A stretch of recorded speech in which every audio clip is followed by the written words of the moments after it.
And it says, so Naaman left, taking with him 10 talents of silver, 6,000 shekels of gold, and 10 sets of clothing. So Naaman's got it in his head how this transaction, this miracle's going to go. He's going to pay the prophet, Elisha, a lot of money and a lot of gifts in reward for getting his miracle. And a lot of people come to meetings like that. They've put their own restrictions or boundaries on God.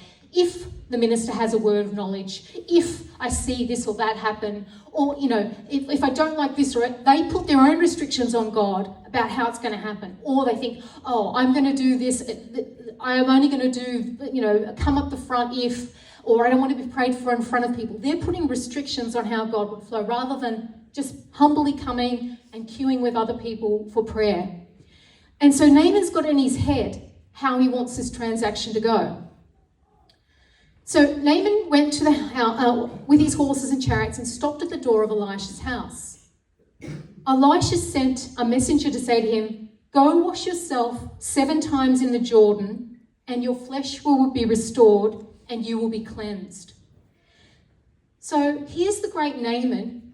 Travel cross country, he would have been uncomfortable. He would have been presumably in some pain with the leprosy, gone to some trouble to go to another country.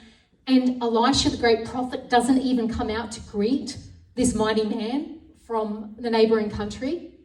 Second most powerful man perhaps in that country. He sends a messenger. Again, the servants in this story, they get all the dirty jobs, but they do the work of God. And here the messenger comes and tells Naaman to do a simple thing. Go and dip in the river. So Naaman's furious. It says, but Naaman went away angry and said, I thought he would surely come out to me and stand and call in the name of the Lord his God, wave his hand over the spot and cure me of my leprosy. Are not Abana and Parphar, the rivers of Damascus, better than all the waters of Israel? Couldn't I wash in them and be cleansed? So he turned and went off in a rage.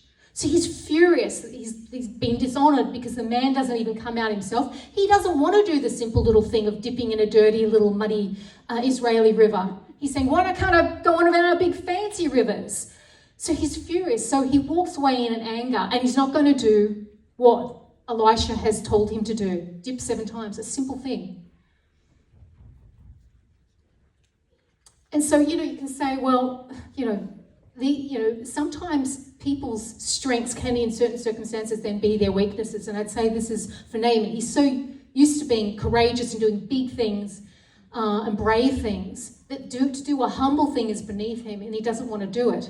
And so he's refusing to, and he storms off. But again, it's the servants who stayed the day here, and they intervene and they say, my father, if the prophet had told you to do some great thing, would you not have done it? How much more then when he tells you, wash and be cleansed? So they reason with him. Again, Naaman must have at heart been a fairly reasonable man. Otherwise, they perhaps wouldn't have braved his anger.